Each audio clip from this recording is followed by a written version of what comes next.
Hello everyone, Happy New Year, Happy 2020. It's a new year, it's a new decade. That's exciting. I'm transmitting to you from a whole new space here in North Beach. I'll give you a virtual tour of that on another video. But yeah, Happy New Year, Happy 2020. I don't know about you, but I personally am feeling really good vibes for this year. It's feeling good. I feel like it's coming out the gate really strong, really powerful, really focused. A lot of my students that I've talked to are also kind of feeling the same. For those of you that are tarot followers, you'll know that this is an Emperor year. So 2020 is the year of the Emperor. If you have no idea what the hell I'm talking about, feel free to look it up. It's pretty cool. And I think that, this year has a lot of really potent, powerful energy that I think we can harness and, bend to our will, if you will. So I personally am really looking forward to taking this year by storm, and I invite you all to come along with me. So I want to kick off our first singing tip video of the year, of the decade, talking about one of my favorite concepts to sort of nerd out about with the voice, and that is the idea of resonance. We talked about this a little bit, and I'm kind of deepening into this from a couple videos ago. So when we talked about vocal placement, I took you through sort of a guided visualization exercise to get you to kind of harness the mental visualization aspect that I think is really helpful in a lot of singing and getting us to physically relax by kind of directing our mental energy. And so resonance refers to the echoing, the big vibration, the reverberant sound that we get when we're in somewhere, for example, like one of those old cathedrals, right, with the really beautiful arched ceilings, a place where if you were to yell something or sing, the sound just kind of bounces around and echoes. It's really beautiful acoustics, right? So the idea of resonance is sort of this ringing, reverberant, big, vibrant, echoing sound, right? And the opposite of that would be if you're kind of in like a concrete, small, boxy room where the sound is just kind of hitting the walls and it's kind of harsh and it's not really prime acoustics, right? So that's kind of the difference between resonance and non-resonance, right? For my drummers out there, I sometimes use the analogy of if you're hitting the drum and you get this big kind of, reverby sound, and then the opposite would be if we put a bunch of moon gels on it to kind of dampen or deaden or muffle the sound, right? So the way resonance pertains to singing is that, well, for starters, I think that resonance is one of the most important aspects of singing. And if you can learn to sing from a really resonant place and feel your resonance, then you're really on the way to a lot of the other aspects of singing either already being in place or falling into place very soon thereafter. So resonance to me is one of the big three that I've talked about, sort of the big three buckets that I've talked about of singing, where I kind of think of breathing, the vocal cords and the muscle tension of the vocal cords, and resonance. Those three pieces to me are kind of how I think about singing in these three different sort of categories, right? So talking about resonance, if we're singing from a really resonant place, singing is going to be a few things. It's going to be very easy from a physical standpoint. It's going to be very effortless. So not a lot of pushing, squeezing, holding, needing to sort of force our voice out.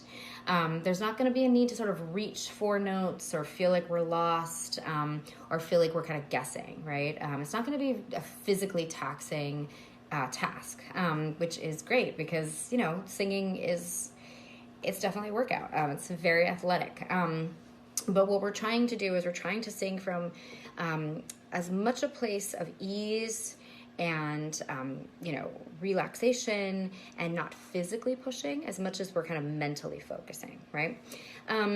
So how do we go about kind of finding this mysterious resonance, right? To give you a quick sort of overview, because I love to do this, talking about the voice. that the way our voice works, right, is that our vocal cords sit right here in our larynx. They pull to a certain pitch opening. Our breath hits those vocal cords, causing them to vibrate against one another. So when we're first making pitch here at our vocal cord level in the larynx, we're just getting this buzz, right? And then the thing that actually gives our voices the sound of the human voice is this third piece, the resonant piece. So that little buzzy pitch travels here from the larynx through the pharynx, and then the sound bounces around in all these different places, right? So the back of our throats is really important. What's happening there? Bounces off the roof of our mouths and the palates, bounces off our teeth and tongue and lips and jaw, the bones in our faces and skulls, and all these little kind of pieces that are a part of the machinery of our resonance, right? So, there's a couple different sort of ways to go about this. And there can be a couple of these different pieces of the machinery, as I like to say, that might be getting in the way of you singing from a really resonant place. A couple examples of singing from a not resonant place might be a really strained or shouty or yelly kind of sound, right?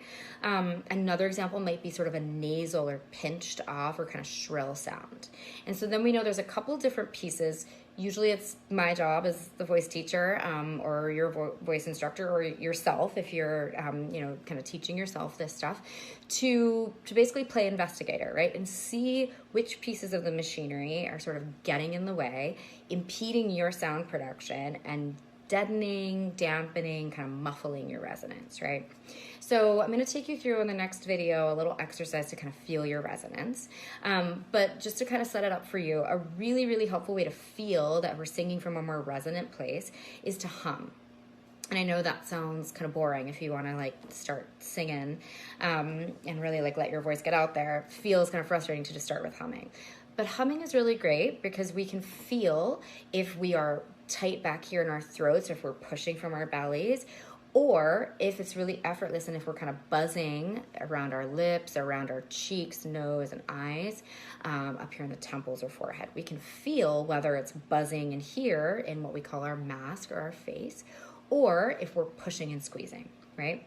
So again, in a subsequent video, I'll take you through a little kind of humming exercise. But for today, I just want to introduce you to this idea of resonance and talk to you as well about humming and this concept that there are two ways to hum, okay? One way of humming is really concentrated back here in the throat and the belly, and it's kind of like this.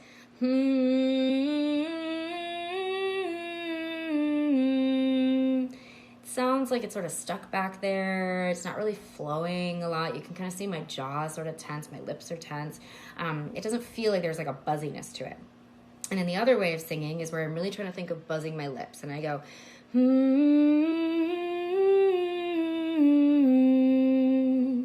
You probably noticed that my sound flowed out a lot better.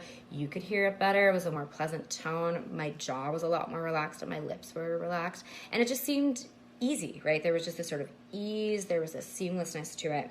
So that's where we want to kind of look at is, initially, let's start with humming, right? It's very simple. If you can either get the sound out easily, then you're singing from a resonant place. If you're feeling the need to push and squeeze and force the sound out, then we're singing from a not resonant place. So kind of starting to feel what it feels like to sing from a resonant place versus a not resonant place. And in our next video, I'm going to take you through a little humming exercise. I'm going to put that up next week. But I want you to just kind of marinate for this week on this idea of resonance versus not resonance, right? Watch some YouTube videos, listen to some different singers, right? I recommend live videos because you can really hear this without any of the studio magic.